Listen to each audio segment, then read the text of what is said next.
Agora vamos dar uma olhada na farmacoterapia do carcinoma de mama. Aqui alguns dados básicos sobre a prevalência do tumor e sobre alguns fatores de risco em relação a ele. Obviamente, ele predomina em mulheres, embora homens também possam apresentá-lo. Quanto maior a idade, maior a ocorrência desse tumor. Mulheres que tiveram a menarca precoce, a menopausa tardia, a primeira gestação tardia ou nenhuma gestação e que fazem terapia de reposição hormonal têm prevalência maior do carcinoma de mama. Assim como mulheres que têm parentes de primeiro grau, que seriam mãe e irmãs, com carcinoma de mama antes da menopausa, tá? Depois não faz diferença. Basicamente, ele decorre de mutações em 2 genes supressores de tumor, tá? O BRCA1 e o BRCA2. Então, lembram, genes supressores, aqueles que na homeostase impedem, tá? Suprimem a expressão do oncogene. Então, o ambiente, a presença dos fatores carcinogênicos, eles vão fazer com que existam mutações nesses 2 supressores, eles vão ficar inibidos por essas mutações e o oncogene começa a se expressar.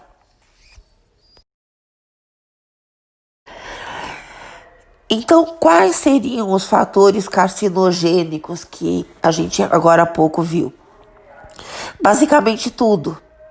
Tá? Então, fatores ambientais de forma geral, tá? E ambientais para a célula, é tanto o que existe dentro do organismo quanto o que existe fora.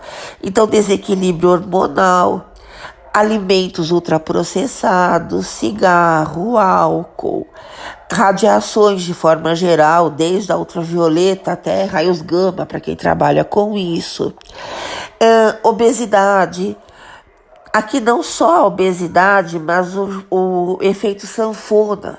O paciente engordando e emagrecendo muito rapidamente e sucessivamente, porque isso faz com que fatores do processo inflamatório fiquem sendo liberados no organismo e a produção de radicais livres acaba sendo subsequente a isso.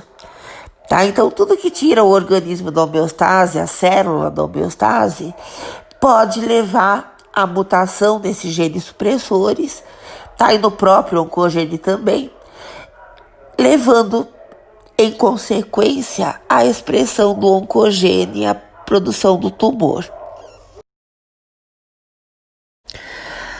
Da mesma forma que a leucemia mieloide crônica foi escolhida como um exemplo dos tumores não sólidos, para a gente dar uma olhada em como eles estão abordados, eu escolhi o carcinoma de mama para representar os tumores sólidos. Então, a gente vai ver de forma geral como um tumor sólido é abordado do ponto de vista da farmacoterapia.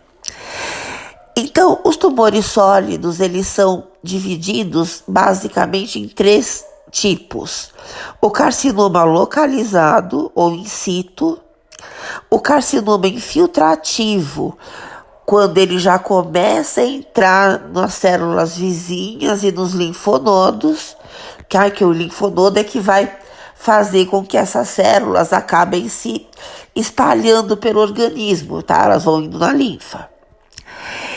E o carcinoma metastásico, onde você já tem o tumor atingindo outros tecidos, tá? Então, o localizado, o infiltrativo, onde ele já começa a querer entrar na circulação, e o metastásico, quando ele já entrou na circulação e da circulação ele passou para outros tecidos, tá? Com base nisso, se faz o estadiamento do tumor, tá? Então, o tumor ele pode ser classificado em estádios. Eu não entendo muito bem por que não estágios, mas é estádios o correto. Não sei realmente de onde saiu isso, porque estádio é aquilo onde você tem um jogo acontecendo. Mas enfim. O carcinoma de mama ele é estadiado levando em conta 3 características, como nós acabamos de ver para todos os tumores sólidos. As características do tumor, tá? Que é o T.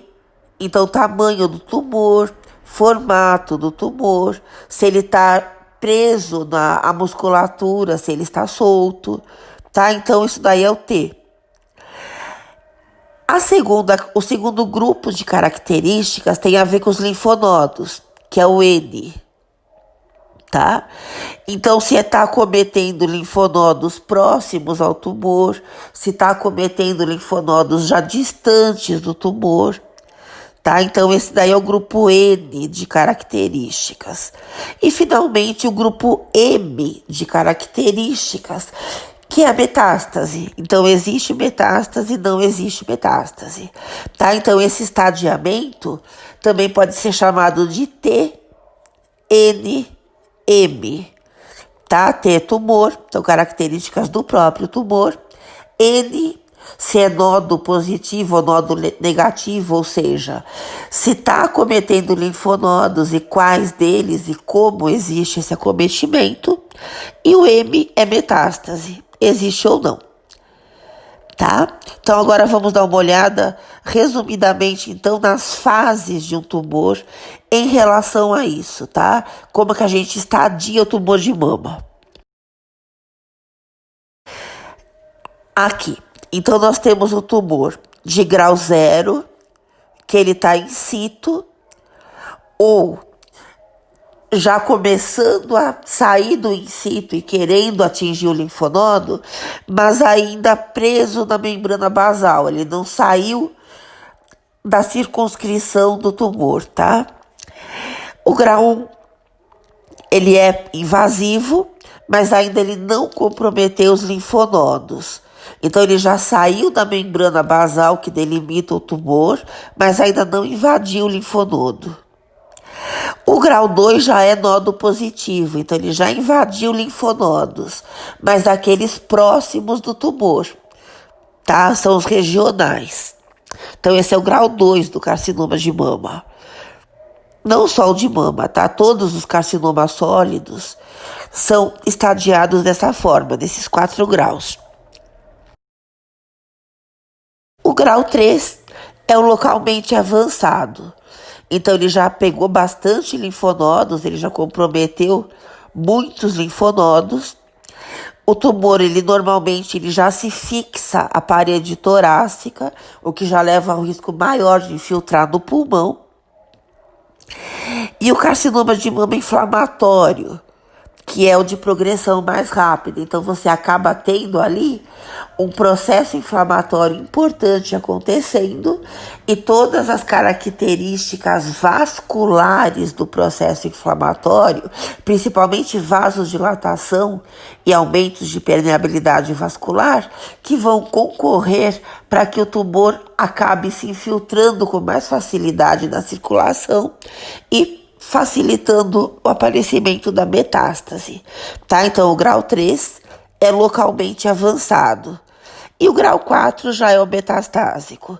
Você já tem o tumor invadindo órgãos, tecidos distantes do primário, do inicial, tá? Mais uma vez, estamos aqui particularizando o carcinoma de mama, mas essa classificação e o estadiamento serve para todos os tumores sólidos. Aqui, fatores que vão alterar o prognóstico do carcinoma de mama. A idade, quando a paciente é diagnosticada, quanto maior a idade, maior a gravidade do tumor e pior o prognóstico. A etnia, tá? Nas brancas, ele é menos grave do que nas negras, tá? Não por causa da melanina na pele, mas pela condição hormonal, tá? Ela é diferente entre negras, brancas, amarelas, vermelhas, tá? O tamanho do tumor, obviamente, quanto maior o prognóstico é pior. Envolvimento dos linfonodos axilares, que são os mais próximos ao tumor, tá? Quanto mais infiltrado nesses linfonodos, pior o prognóstico, é óbvio. O estágio no momento do diagnóstico, quanto mais avançado o estágio, pior o prognóstico, óbvio também. Presença da invasão linfática ou sanguínea, quer dizer, o tumor já está circulando, então a probabilidade de metastatizar é pior. O índice de proliferação, tá? Então a quantidade de células que são identificadas no sangue ou na linfa, tá? Presença de receptores para hormônios. Então, o tumor dependente de hormônios, ele tem a probabilidade de se desenvolver mais rápido, mas, por outro lado, ele tem mais chances de tratamento, porque você tem drogas que atuam nesses receptores, tá? Então, aí o prognóstico ele seria pior, mas com a existência de drogas que agem nesses receptores, o prognóstico melhora. A mesma coisa em relação ao fato do tumor ser ou não dependente do HER2. Tá? Então, presença de receptores para o fator de crescimento do epitélio. Agora, aqui a gente tem um outro problema. O fato de ele expressar receptores HER2 traz o prognóstico melhor, porque tem drogas que atuam nesse receptor, anticorpos monoclonais contra ele. Agora, se ele está super expresso ou overexpresso, então existe uma overexpressão de receptores HER2, aí o prognóstico é muito pior, tá? Então, dependendo de quantos desses receptores estão expressos, o prognóstico pode ser melhor, porque existe droga contra ele, ou pode ser muito pior quando ele está super expresso, quando a quantidade extrapola o limite, tá? Então aí você vai ter o tumor mais agressivo, a taxa de recorrência é pior e a mortalidade é maior. Então, quando você está com o HER2 super expresso, a gente tem até diferenças na abordagem terapêutica. Isso é importante, tá? Isso eu sempre pergunto em prova e o pessoal costuma esquecer. Por exemplo, você utiliza algumas drogas para tumores de mama que expressam receptor de hormônio antes da menopausa e outras drogas para pacientes pós-menopausa com tumor que expressa receptor de hormônio. Agora, se você tem a superexpressão do HER2, você vai tratar as mulheres pré-menopausa com as mesmas drogas que as mulheres pós-menopausa usam. Tá? Isso é importante. Então, uma mulher pré-menopausa que está com superexpressão do HER2, ela tem que ser tratada como se ela já tivesse depois da menopausa. As drogas são outras, tá? A gente vai voltar nisso, mas é sempre bom ressaltar, porque é uma coisa que o pessoal esquece. E é uma coisa importante na farmacoterapia. Aqui novamente frisando que os carcinomas de mama podem ser dependentes de hormônios, então tem receptores de estrogênio, de progestagênio ou os dois, ou ele pode ser hormônio independente, então ele não expressa receptores de hormônios, tá? Mesma coisa em relação ao HER2, então ele expressa ou não esses receptores para o fator de crescimento do epitélio humano, tá? E a farmacoterapia, obviamente, depende desses fatores. Então, ele está expressando ou não receptor de hormônio, ele está expressando ou não o HER2, receptor de fator de crescimento do epitélio. Em que estágio ele está? Tá? Então, tudo isso é levado em conta na hora de você montar um plano de farmacoterapia. A primeira coisa que tem que ser observada é se vale a pena nessa paciente fazer a quimioterapia chamada neoadjuvante, que é aquela que você faz antes da retirada cirúrgica do tumor mais a mama, do tumor, mais a mama, mais os linfonodos regionais. O tratamento do câncer de mama é sempre cirúrgico? É. Agora, sim, existem objetivos diferentes para essa cirurgia, tá?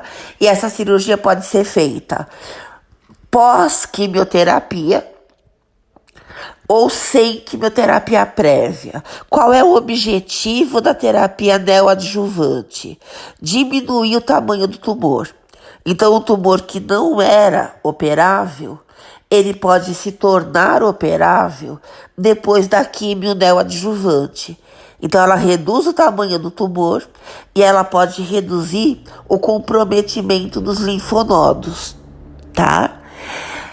Agora, se você não tem um tumor extenso, você não tem comprometimento extenso dos linfonodos regionais, você pode não precisar dessa quimioterapia. Então, você pode fazer apenas o que se chama de quimioterapia adjuvante, que é aquela realizada depois do processo cirúrgico. Tá? Então, você vai limpar o que sobrou ali, eventualmente, de célula neoplásica, depois da cirurgia. Bom? Agora, existem cirurgias que se fazem, que são chamadas cirurgias higiênicas. A paciente já está com uma metástase extensa e a mama e os linfonodos são retirados apenas para não aumentar mais ainda essa metástase e para manter a paciente viva mais tempo com uma qualidade melhor. Aí você nem faz químio, tá? Eles fazem só a retirada cirúrgica, principalmente quando a paciente é mais idosa, tá? Então tudo isso tem que ser levado em conta na hora de decidir que quimioterapia será feita e se ela será feita. Mas como sempre, não só em quimioterapia do câncer, mas em todas as situações, o principal é saber se a paciente quer ou não fazer o tratamento.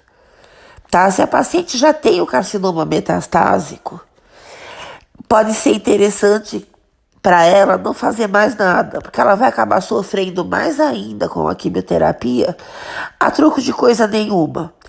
Tá? Dependendo da qualidade de vida que ela está tendo com o tumor, pode ser melhor para ela terminar a vida dela apenas com o tumor do que tentar uma quimioterapia que vai prejudicar ainda mais a qualidade de vida que ela tem nesse tempo que resta.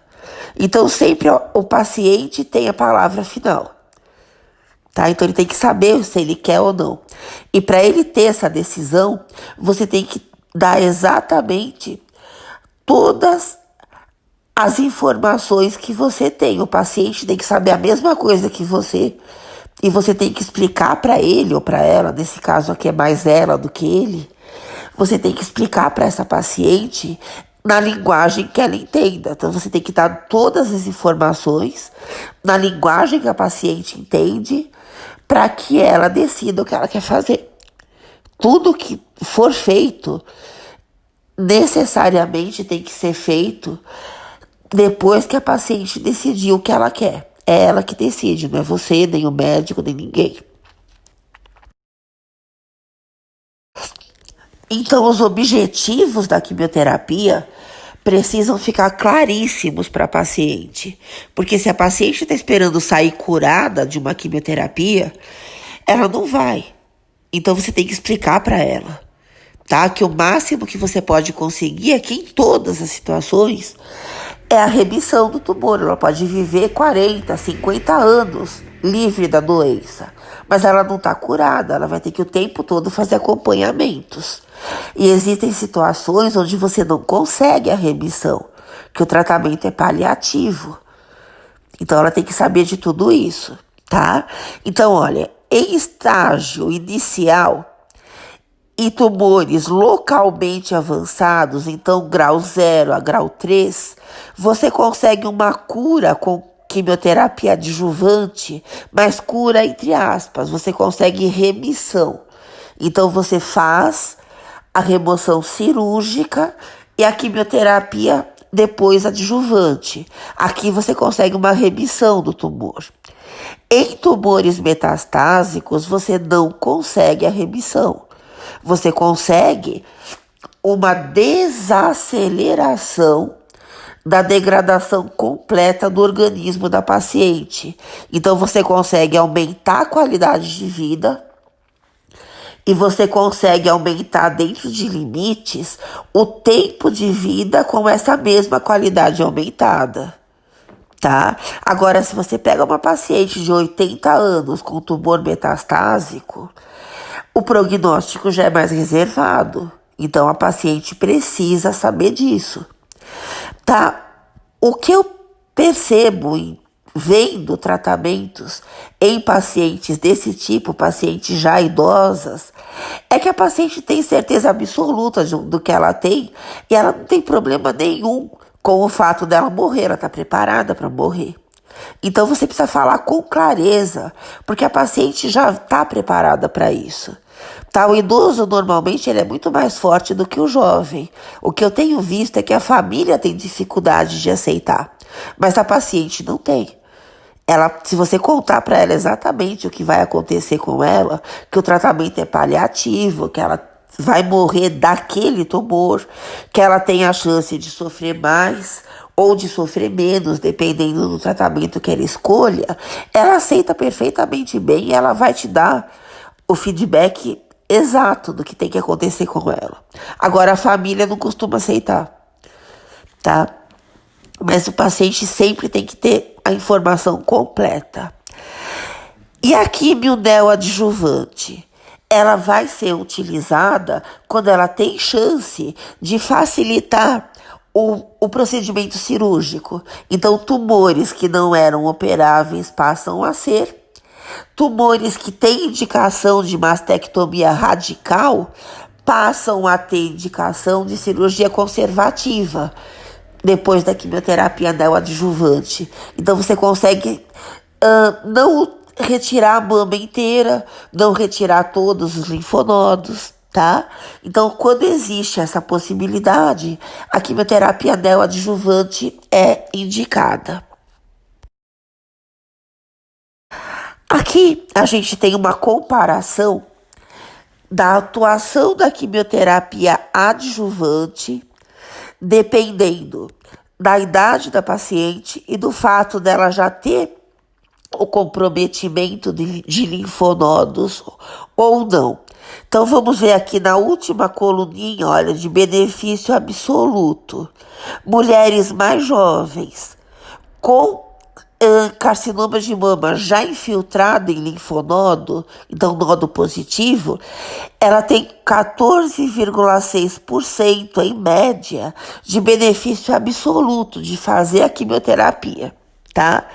Mulheres mais velhas, até 70 anos, com carcinoma nodo positivo, só tem 5,9% de benefício absoluto. Então, ela tem chance, tá? 5,9% maior de ter uma taxa de sobrevivência de 5 anos livre de doença.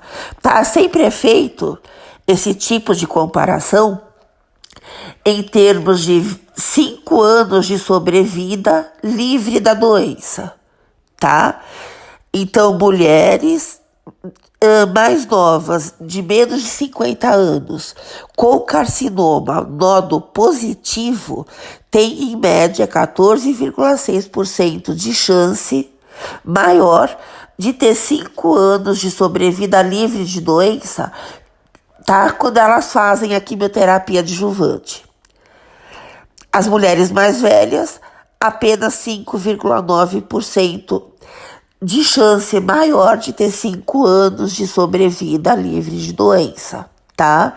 Então isso também tem que ser mostrado para a paciente, porque a quimioterapia do câncer, ela é um tratamento que vai judiar bastante da paciente, ela vai sofrer bastante com esses medicamentos, tá? Para ter uma sobrevida de 5 anos livre de doença, no máximo 15% maior do que se ela não fizesse nada, ou só a cirurgia, tá?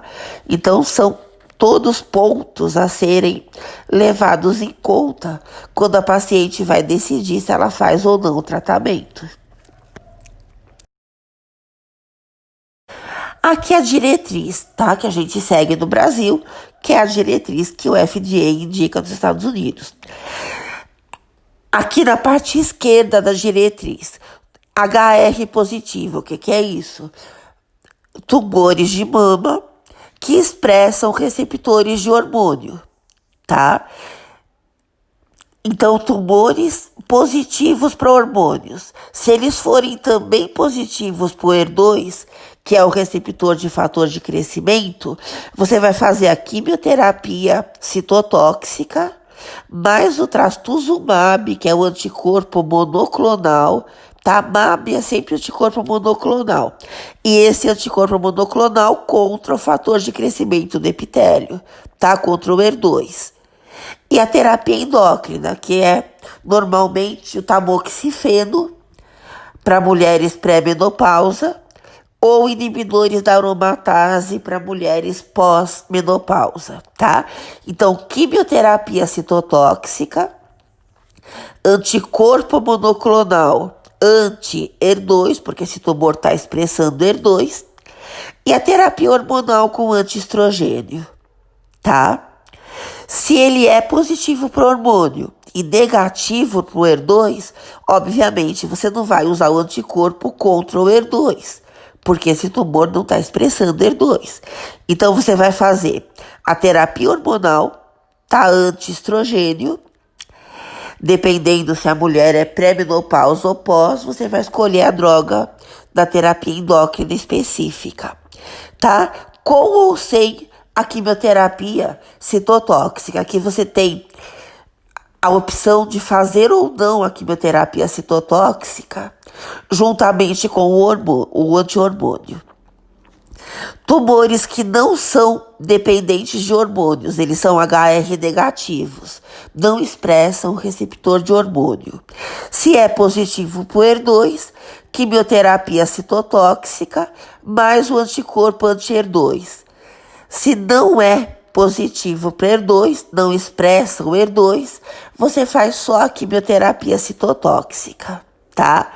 E esses tumores negativos para HER2, negativos para hormônios, são os que têm pior prognóstico, porque você tem menos drogas que você pode usar.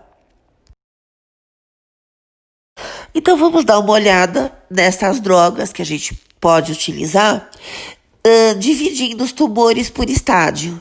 Então, tumores de mama, carcinoma de mama, em fase 1 e 2. Então, locais, tá? Sem comprometimentos de linfonodo ou com comprometimentos de linfonodos apenas próximos, tá? Locais. Quais as opções que a gente tem? Para fazer quimioterapia, sempre a quimioterapia combinada, tá? São poucos os casos, e normalmente só os metastásicos, e aqui não só de carcinoma de mama, mas de todos os tumores sólidos. A quimioterapia combinada é sempre melhor do que a monoterapia, porque aí você consegue associar várias drogas com mecanismos de ação diferentes. Então você obtém sinergismos com doses menores ou com fases diferentes. Você utiliza drogas em tempos diferentes para diminuir os efeitos adversos. Então, quase sempre a quimioterapia combinada é melhor do que a monoterapia. Aqui não só em tumor de mama, tá? Com quais drogas? O que se percebe em evidências clínicas é que antibióticos são melhores em termos de diminuir a recorrência do tumor em relação ao protocolo que se chama de CMF, que é ciclofosfamida, que é um alquilante, metotrexato, que é um antifolínico, e fluoracil, que é um antimetabólico, tá? O antimetabólito. Tenho que saber isso de cabeça? Não. Tá? A gente tô só mostrando para vocês as probabilidades de tratamento que a gente tem, tá? Então, aqui antibióticos, nas evidências clínicas, se mostraram superiores ao CMF, que é um protocolo bastante utilizado, em termos de diminuição de recorrência. Se você utilizar um taxano, que é um produto natural, tá, um antimitótico, antimicrotúbulos, você tem uma redução da recorrência e da mortalidade geral. Só que em carcinomas de mama, nódo negativos, então grau 0 e grau 1, essa utilização é controversa, tá? Em grau 2 não, em grau 2 você tem uma redução de recorrência e de mortalidade geral, tá? Então a utilização do taxano. Normalmente o taxano você faz depois. Você faz o CMF ou o antibiótico por um ciclo, tá? Normalmente 15 dias. Aí a paciente passa de 15 a 30 dias sem usar a quimioterapia e ela faz 15 dias de taxano sozinho, tá? Em geral, você faz a quimioterapia adjuvante iniciando nas primeiras 12 semanas depois da cirurgia da retirada da mama ou do tumor ou da mama mais linfonodos. E a duração ótima é controversa, mas normalmente ela fica restrita entre 12 e 24 semanas, tá? Da duração completa da quimioterapia. Então, os ciclos de químio, mais os ciclos de descanso da paciente, onde ela não vai utilizar o medicamento. Existe a possibilidade de você usar um regime que se chama de alta densidade ou regime dose denso. Então você faz uma dose elevada das drogas, então uma dose superior às doses indicadas pela diretriz, por um tempo reduzido entre doses, então o tempo de descanso para a paciente é menor do que a diretriz indica, ou as duas coisas. Só que existe já uma diretriz para o regime dose denso. Você não vai aumentar da tua cabeça. Ou você vai fazer o regime da diretriz, com as doses da diretriz, ou você vai seguir a diretriz do regime dose denso. Tá? Você não vai aumentar como você quer. Isso você faz quando? Em carcinoma de mama, nódo positivo, porque isso, por evidências clínicas, já foi demonstrado que esses regimes de alta densidade resultam em aumento de sobrevida livre da doença e aumento de sobrevida geral. Agora, se você optar pelo regime dose denso, de alta densidade, você necessariamente vai ter que fazer sequencial. Você não vai dar todas as drogas juntas. Você vai dar, normalmente, o taxano e depois o antibiótico, ou o contrário. Primeiro o antibiótico, depois o taxano. Tá, o produto natural. Você não vai dar os dois juntos, porque aí com essas doses elevadas, os efeitos adversos passam a ser proibitivos. A paciente já não tolera. Então você vai ter que usar necessariamente sequencial, tá bom? Existe, como eu já falei, é importante frisar, a diretriz específica para o regime dose denso. Tá? Então você vai optar por esse regime e Só que aí você vai ter que usar as doses da diretriz. Você não vai aumentar como você quer e quando você quer. Que é o que está escrito aí. Então, modificações de doses tem que seguir os protocolos padronizados. Tá? Depois eu vou pôr para vocês do Classroom o formulário que a gente tem, a diretriz do Einstein. São 500 páginas, então cada serviço tem o seu formulário, as doses estão lá. Então as diretrizes já estão padronizadas, tá? Quimioterapia adjuvante, quimioterapia neoadjuvante, quimioterapia adjuvante dose densa. Então todos os esquemas já estão padronizados. Você precisa seguir isso, você não pode mudar da tua cabeça, tá? Outra coisa, você precisa prevenir efeitos adversos já conhecidos e estabelecidos para as drogas que você está usando. Por exemplo, todas as drogas citotóxicas produzem náuseas e vômitos importantes. Então você vai utilizar já um antiemético preventivo. Então, drogas antagonistas serotoninérgicas, antagonistas da substância P e da neurocinina, você vai utilizar já como preventivos. Antes de você começar a químio, você já começa um protocolo de drogas antieméticas. Fatores de crescimento de mielócitos podem ser utilizados também preventivamente. Tá? Para quê? Para você diminuir a chance desse paciente perder todos os neutrófilos. Isso eu vou fazer de rotina? Não. Por quê? Porque esses fatores de crescimento de mielócitos podem também estimular o crescimento do tumor, que é um fator de crescimento celular. Ele não é específico para mielócitos, muito menos para neutrófilos. A gente não tem nenhum específico ainda. Então você tem a chance de também estimular o crescimento do tumor.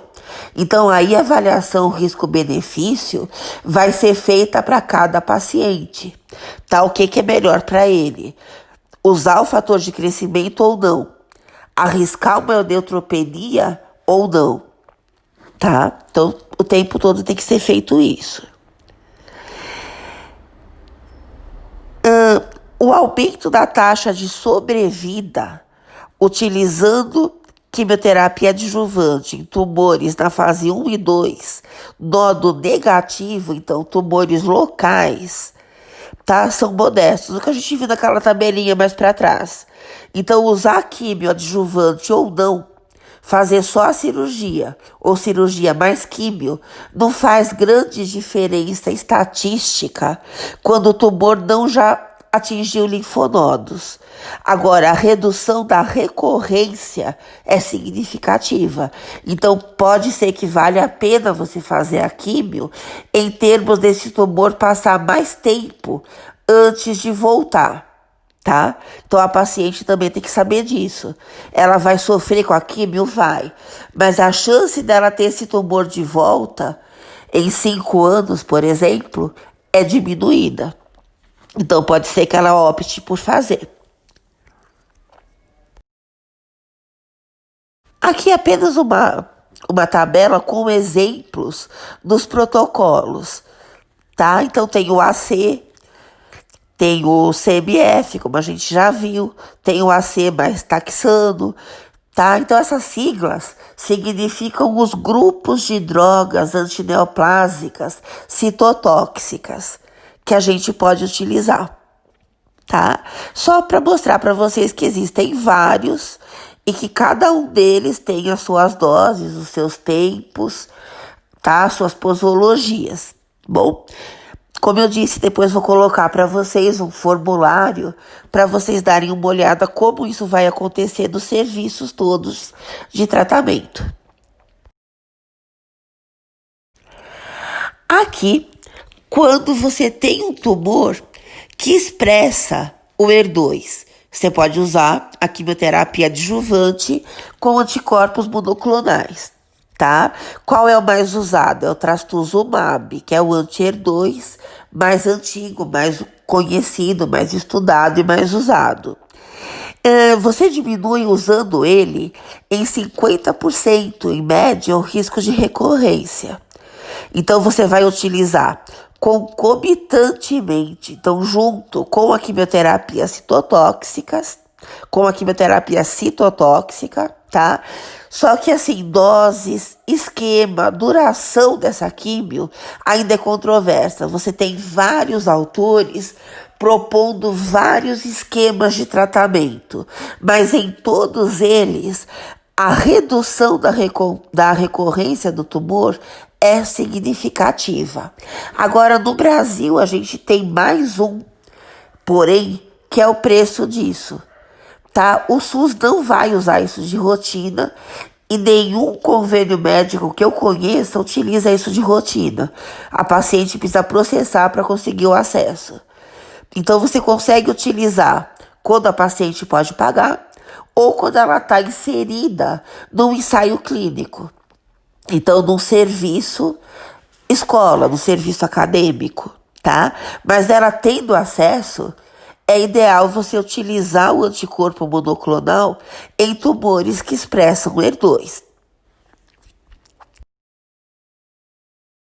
Aqui, um exemplo também, tá? De todos os protocolos, isso obviamente americanos, embora os serviços do Brasil também usem esses mesmos protocolos, da quimioterapia citotóxica, mais o trastuzumab, mais o anticorpo, tá? Então, a quimioterapia adjuvante depois da cirurgia, com drogas citotóxicas, mais o anticorpo anti-HER2. Então, todos os protocolos que podem ser usados, com doses, com tempos de tratamento, tá? Para vocês darem uma olhada. Agora, quando o tumor também expressa receptor de hormônio, tá? A hormonioterapia adjuvante, ela é útil ou não? Ela é extremamente útil. Ela pode ser feita com tamoxifeno. O que é tamoxifeno? É um antiestrogênio, tá? É um antagonista de receptor de estrogênio. Ela pode ser feita com retirada dos ovários ou oforectomia, então cirurgia de retirada de ovário, irradiação dos ovários, você não retira, mas você mata ali os folículos todos, com agonistas de hormônio liberador de LH, tá? O que é o LH? É uma gonadotrofina, hormônio luteinizante. Ou inibidores de aromatase. O que é aromatase? A gente vai ver depois, é uma enzima que vai fazer a produção de estrogênio em tecidos que não são os ovários, principalmente em mulheres pós-menopausa. Então, normalmente, a mulher, antes da menopausa, usa o tamoxifeno, que é um antagonista de receptor de estrogênio. Mulheres depois da menopausa usam inibidores de aromatase, tá? Tudo isso em tumores primários, quer dizer, tumor que não é metastásico, ou tumores em fase inicial, tá? Ou seja, de novo, tumor não metastásico. O tamoxifeno é a droga de primeira escolha na pré-menopausa, tá? Agora, quando você vai observar o efeito do tamoxifeno, dependendo do tecido, ele pode ser estrogênico ou antiestrogênico, tá? Então, na hora que você vai ver os efeitos dele, principalmente efeito adverso, em alguns tecidos ele tem efeito adverso estrogênico. Em outros tecidos ele tem efeito adverso antiestrogênico, tá? Ele pode ter os dois efeitos. Bom, agora no ovário ele é antiestrogênico. Então ele diminui, obviamente, o crescimento do tumor, tá? Determinado pelo estrogênio. Aqui a posologia, é claro que você não tem que saber isso de cabeça, mas normalmente se usa o tamoxifeno ou qualquer outro medicamento na terapia hormonal depois que você fez a quimioterapia. Então você faz a quimiocitotóxica com anticorpo monoclonal ou não. Quando você termina todos os ciclos, aí você começa o hormônio e ele persiste por 5 anos. Você vai utilizar 5 anos de anti-hormônio, tá? Para paciente, ou por tamoxifeno, ou por inibidor de aromatase, depende da idade da paciente, se ela está pré ou pós-menopausa. Isso serve para proteger a paciente da recorrência e para diminuir a mortalidade durante esses 5 anos, tá? Pacientes que já estão com o tumor metastásico, normalmente você usa só o tamoxifeno ou só o inibidor de aromatase primeiro. A gente vai ver depois, tá? Como eu falei para vocês, o tamoxifeno ele tem efeitos adversos antiestrogênicos na maior parte dos tumores. Então, ondas de calor, sangramento, tá? Agora, interessante que em termos de aparecimento de osteoporose, o tamoxifeno tem efeito estrogênico. Então você reduz os riscos de fratura por osteoporose, principalmente em quadril e espinha. Mas aí você tem um efeito estrogênico também na coagulação do sangue, você aumenta a coagulação do sangue, principalmente depois da menopausa, tá? Então você tem efeitos estrogênicos e efeitos antiestrogênicos. Bom, do tamoxifeno, mas o efeito terapêutico no tumor é antiestrogênico. Tá, então voltando a isso, na pré-menopausa, tamoxifeno, que é o TMF, agonistas do hormônio de liberação do LH, com ou sem tamoxifeno, normalmente associa os dois, tá? A oforectomia, então retirada do ovário, são opções que você tem para utilizar em mulheres cujos tumores são dependentes de estrogênio na pré-menopausa. Agora, se a mulher está na pré-menopausa com super expressão do HER2, que é HER2 de novo? Receptor, aliás, do fator de crescimento do epitélio humano. Se a mulher está com esse receptor super expresso, numa quantidade maior do que o limite, aí ela já não usa nem tamoxifeno, nem ele, mais o agonista do LH-RH e nem a oforectomia. Ela usa inibidor de aromatase, tá? Agora, a mulher na pós-menopausa, primeira escolha é o inibidor da aromatase. E o que é aromatase outra vez? É uma enzima que vai produzir estrogênio a partir dos androgênios em tecidos que não são ovários e mama. Então, pele, fígado e rins, principalmente, tá? Esses inibidores de terceira geração são os que têm menos efeitos adversos, têm então a melhor relação risco-benefício, tá? Então, mulher pós-menopausa tem como primeira escolha em tumores que expressam o receptor de hormônio o inibidor da aromatase, principalmente de terceira geração, que são menos tóxicos.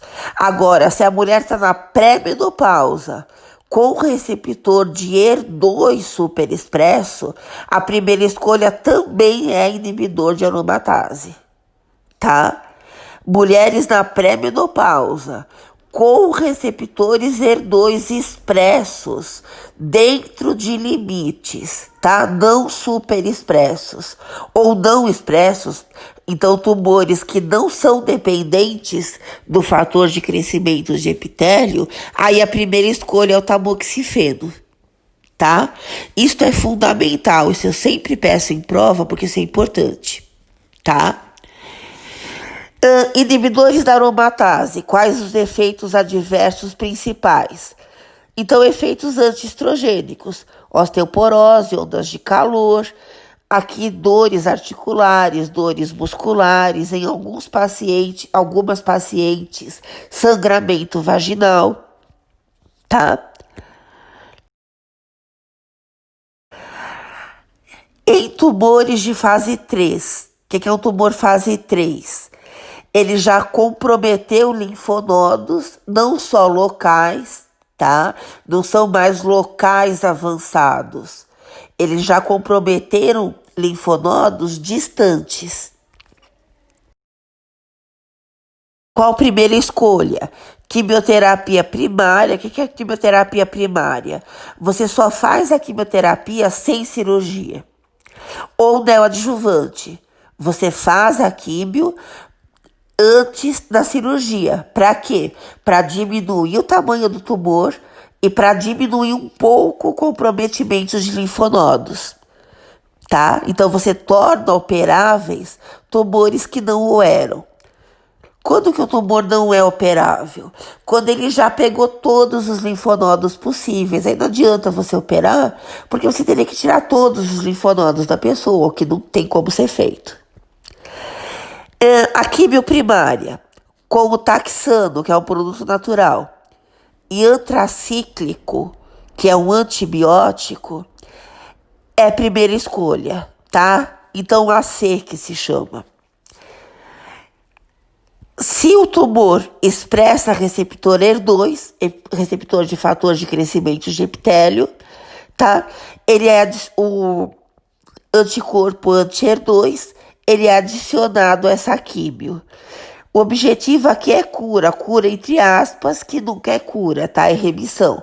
Então, com cirurgia ou sem ela, tá?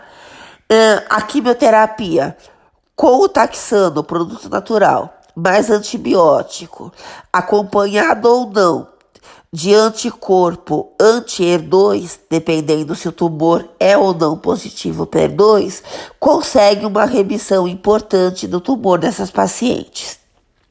Tá? Sempre lembrando que se mede a remissão e o tempo livre de doença de 5 em 5 anos. Tá? Então, 5 anos livres de doença ou 5 anos em que esse tumor permanece em remissão. Quer dizer, ele não aumenta de tamanho, de gravidade, de patogenicidade, tá? Não sai do estádio 3 e vai para o 4 durante os 5 anos de observação. Agora, no caso de você estar num tumor em fase 4, tumor de fase 4 é o tumor metastásico. O que a gente pode fazer? O que eu falei para vocês, olha, se o tumor ele é dependente de hormônio, você tem como primeira escolha a terapia hormonal, só ela, sem a quimioterapia citotóxica. Então você vai utilizando só a terapia hormonal até o tumor parar de responder. Tá? Chega um momento em que ele se torna totalmente resistente à terapia hormonal. Quando isso acontecer, você começa a quimiocitotóxica, tá? Por que isso? No sentido de você tornar a qualidade de vida da paciente maior.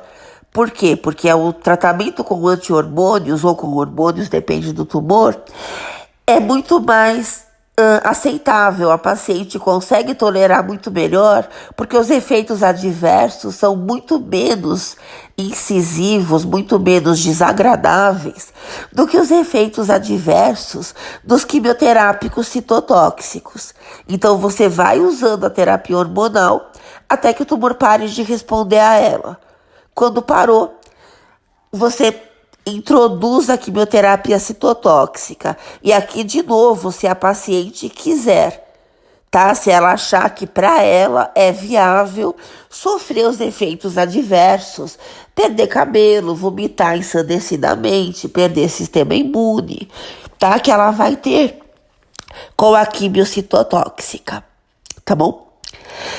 A escolha da hormonioterapia depende do mecanismo de ação, tá? O que naquela paciente, naquele tumor, é mais viável, dos efeitos adversos, o que a paciente pode tolerar melhor e o que ela escolher, tá? O que ela quiser usar. Na pós-menopausa, em geral, a primeira escolha são inibidores de aromatase.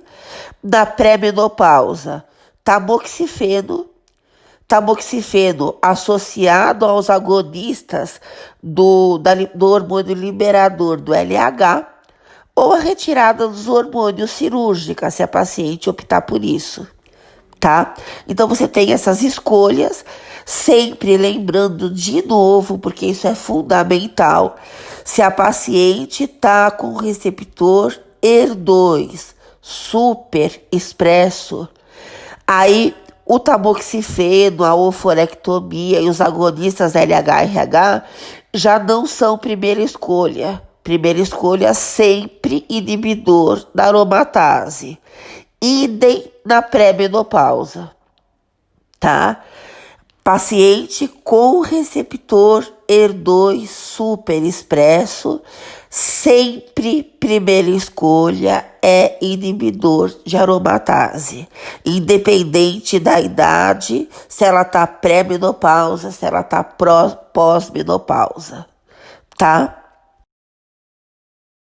Aqui mais uma tabela só para exemplificar para vocês de todos os protocolos que a gente tem no tumor de mama metastásico. Vocês vão perceber aí que, ao contrário do que a gente viu até agora, a quimioterapia em monoterapia é mais indicada, tá? Por quê?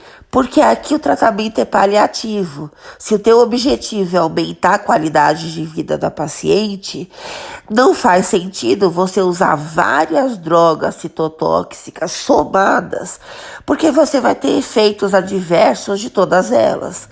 Então aí, as evidências clínicas demonstraram que a paciente tolera melhor uma droga isolada de cada vez, tá? E sempre a terapia hormonal, ela deve ser feita inicialmente, então só ela, precedendo a quimioterapia citotóxica, evidentemente quando o tumor dela for dependente de hormônios, tá? E se ele for dependente de HER2, usa o trastuzumab, usa o anticorpo, usa o anticorpo.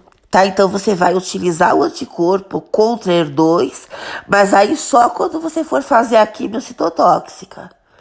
Tá? Ainda que o tumor dela seja dependente de HER2, ele expressa o receptor de HER2, você não começa o anticorpo, você começa sempre a terapia hormonal primeiro. Tá? Você só introduz os outros medicamentos, tanto os anticorpos quanto os citotóxicos, quando o tumor parou de responder à terapia hormonal. Isso frisando de novo na mulher que já está com o carcinoma metastásico, tá? Que é o que está aqui. Quando você tem metástase de pulmão, metástase do fígado, metástase na medula óssea, sintomática, a pessoa está sentindo dores, a pessoa já não consegue respirar, a pessoa já não consegue metabolizar drogas, tá? Aí você vem com a quimioterapia citotóxica de início.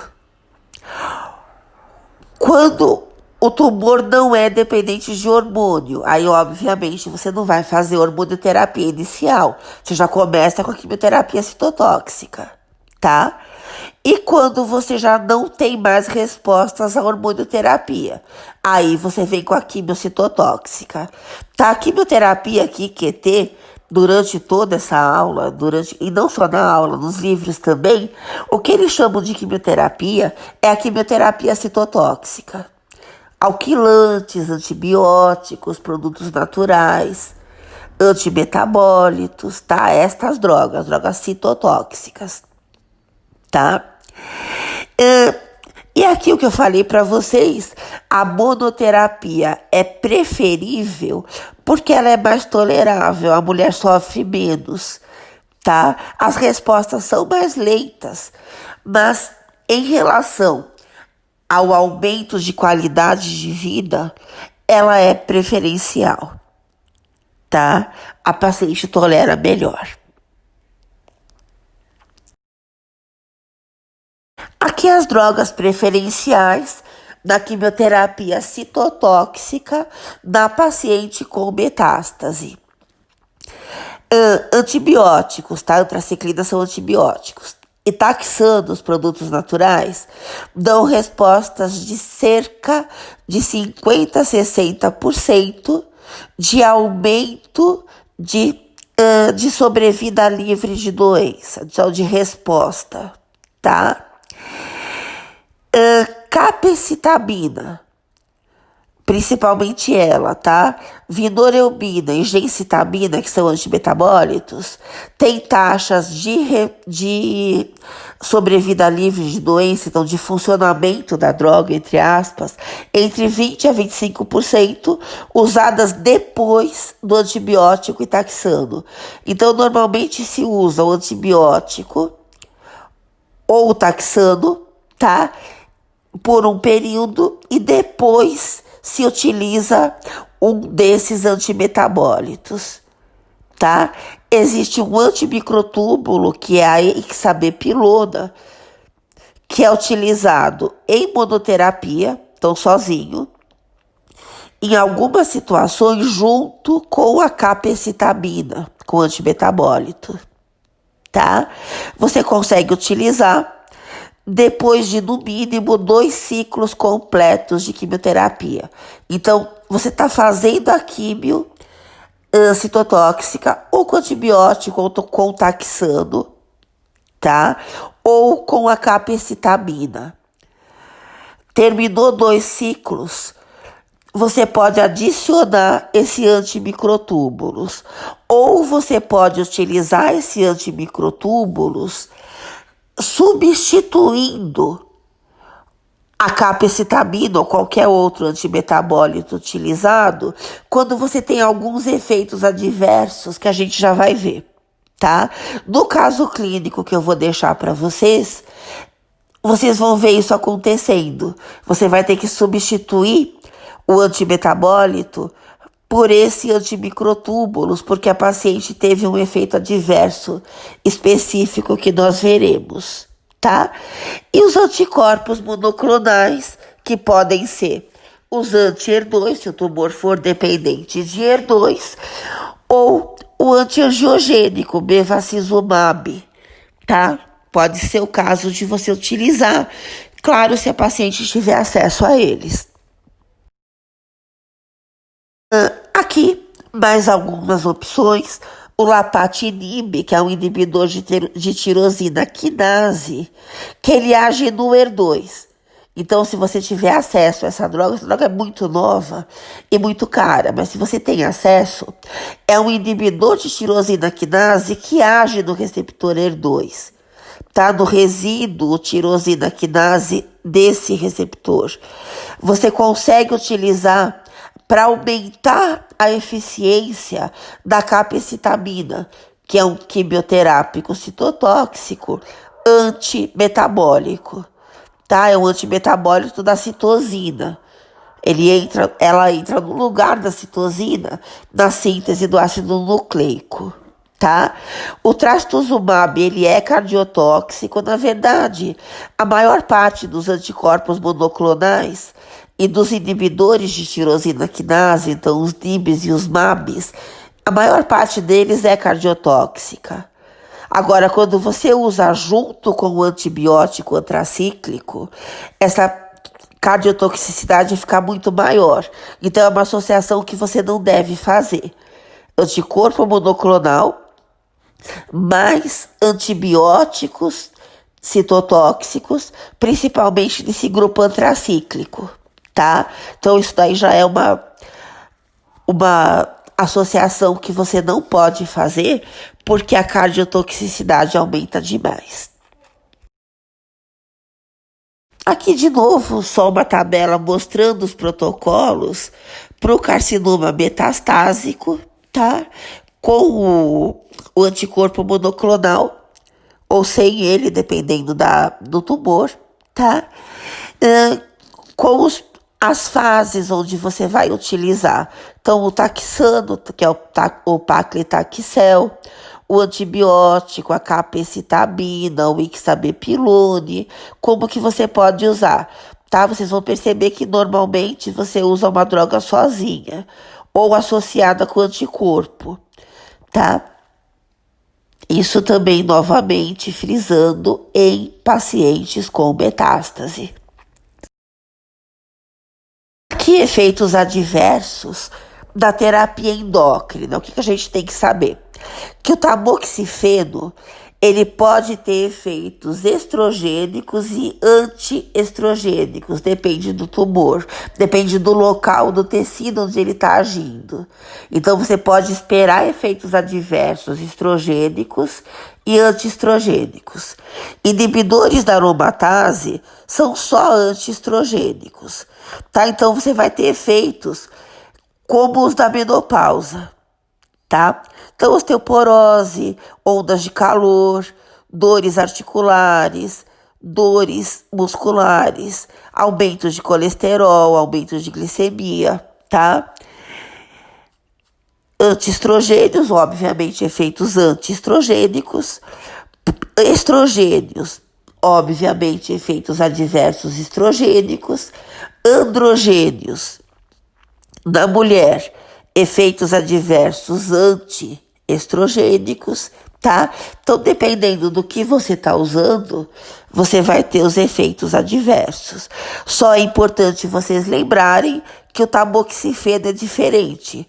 O tamoxifeno tem efeitos estrogênicos em alguns tecidos e antiestrogênicos em outros. Então, ele pode dar ao mesmo tempo sangramento vaginal e osteoporose. Ou ele pode dar proteção contra a osteoporose, isso principalmente em bacia e em coluna, tá? E pode dar aumento de osteoporose em outros lugares, principalmente em extremidades, bom? Então é sempre interessante lembrar isso em relação ao tamoxifeno. Os outros não. Aqui, algumas informações sobre capecitabina e ixabepilone, tá? Por quê? Porque eles são muito indicados em várias situações na paciente com metástase. Capecitabina, de novo, é um antimetabólito. Quais os efeitos adversos importantes dela? Um só, tá? O que vocês têm que lembrar, que é o que se chama de síndrome mão-pé, que é a eritrodisestesia plantar palmar. Então, a pessoa tem uma reação inflamatória muito, muito, muito intensa em mãos e pés, tá? Então, ela vai ficar muito vermelha, ela não consegue mexer nem a mão, nem o pé. E isso é motivo para ela parar o tratamento. Então, no caso clínico que vocês vão pegar para resolver, vai acontecer isso com a paciente. Então, aí você vai tirar a capecitabina e vai introduzir o ixabepilone, que é um antimicrotúbulo, tá? Só que os antimicrotúbulos, todos, e esse daqui em particular, pode desencadear neuropatia periférica, a pessoa pode ter dores nas extremidades, principalmente, só que bem menores do que aquela síndrome mão-pé.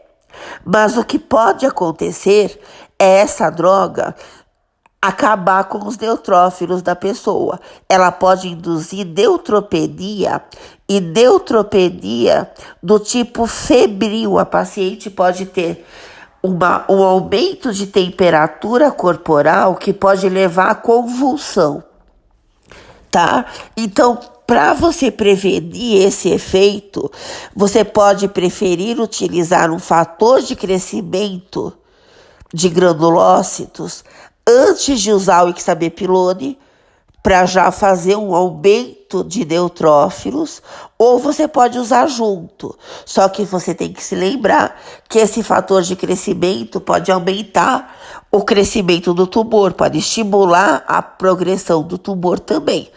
Então, aí você vai ter que fazer uma avaliação risco-benefício, dependendo de como a paciente está, tá?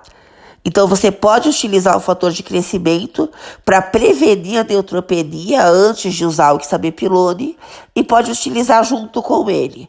Ou você pode usar o ixabepilone e observando, se a paciente começar a fazer a neutropenia, você pode usar o fator de crescimento, tá? Esse é o pior caso, que as evidências mostram que não dá tempo de você ter um crescimento de neutrófilos antes da pessoa entrar em convulsão pelo aumento de temperatura, mas é uma opção, tá?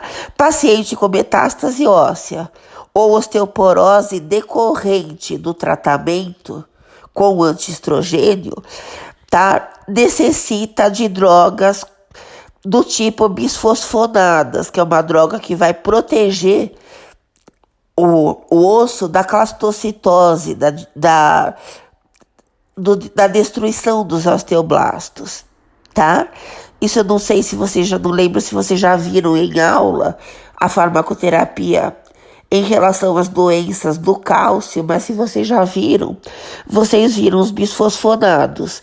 Então, o paciente com osteoporose, seja pela droga, seja pela menopausa, ou paciente com metástase óssea, precisa de uma droga para o tratamento da osteoporose, sendo utilizada juntamente com a quimioterapia. Aqui é a diretriz brasileira que o SUS usa. Então, obviamente, você não vai encontrar anticorpo monoclonal porque poucos pacientes teriam acesso, tá? Então, tem a quimioterapia citotóxica e tem a hormonioterapia. Então, ó, fases 1, 2 e 3, então do local até o local avançado e mais o infiltrativo, tá? Com linfonodos distantes já comprometidos, que é a fase 3, tumores hormônio dependentes, nódulos positivos, tá? Onde tem já o linfonodo, seja local, seja distante, já comprometido, antes da menopausa. Até 6 ciclos de antibióticos, tá? Antracíclicos, seguidos do tamoxifeno por 5 anos. Então, terapia hormonal por 5 anos. A mesma coisa, só que sem linfonodo comprometido, então nódulos negativos. Até 6 ciclos de antibióticos ou o CMF, ciclofosfamida, metotrexato e fluoracil, seguidos de 5 anos de tamoxifeno. Pós-menopausa, 5 anos de inibidores da aromatase, tá? Ou 6 ciclos de antibióticos, seguidos de 5 anos de inibidores de aromatase, tá? Sempre lembrando que se a mulher está na pré-menopausa, com superexpressão do HER2, em vez de tamoxifeno lá em cima, na primeira diretriz, vai ser inibidor da aromatase também. Tumores não dependentes de hormônios, até 6 ciclos de antracíclicos, tá? Antibióticos, independente de pré ou pós-menopausa. Finalmente, a fase 4, tá? Tumor metastásico, não dependente de hormônios. Primeira escolha, o CMF, ciclofosfamida, metotrexato, fluoracil, ou fluoracil, antracíclico, tá? Antibiótico, e ciclofosfamida, que é o FAC. Segunda linha, segunda escolha, taxanos, capecitabina ou vinoreubina. Taxano, produto natural, capecitabina, antimetabólito, e vinoreubina também. Terceira linha, os medicamentos da segunda, que não tenham ainda sido usados, tá? Terceira escolha. Tumores hormônio dependentes antes da menopausa, tamoxifeno. Agonista do hormônio liberador GLH, ou agonista do hormônio liberador GLH mais tamoxifeno, tá? Segunda linha, inibidor da aromatase, como eu já falei para vocês, mulheres com o HER2 superexpresso. E a terceira linha, progestagênio, progestinas. Pós-menopausa, inibidores da aromatase como primeira escolha. Segunda escolha, tamoxifeno, ou tamoxifeno mais inibidor da aromatase, tá? Então, quando o tumor diminui a resposta ao tamoxifeno, pode ser uma ideia você associar inibidor da aromatase ou substituí-lo por inibidor da aromatase, tá? Isso na pós-menopausa. Então, basicamente isso, tá? Sempre lembrando que tanto a leucemia mieloide crônica quanto o tumor de mama, o carcinoma de mama, foram usados como exemplos de farmacoterapia de neoplasia, tá? Sendo a neoplasia sólida ou não, como que a gente aborda, tá? Vocês não tem que saber nada disso aí de cabeça, a não ser justamente as bases desses tratamentos e as drogas. Tem que ficar decorando quais são os tratamentos, quanto de cada coisa, o que você troca pelo quê, tá? Isso não vai fazer muito sentido. Eu vou deixar no Classroom casos clínicos, tanto de carcinoma de mama quanto de leucemia, e vocês conseguem resolver exclusivamente com esses slides, tá? E depois de resolvidos, eu vou colocar os slides com os casos enxertados para vocês conferirem o que vocês fizeram.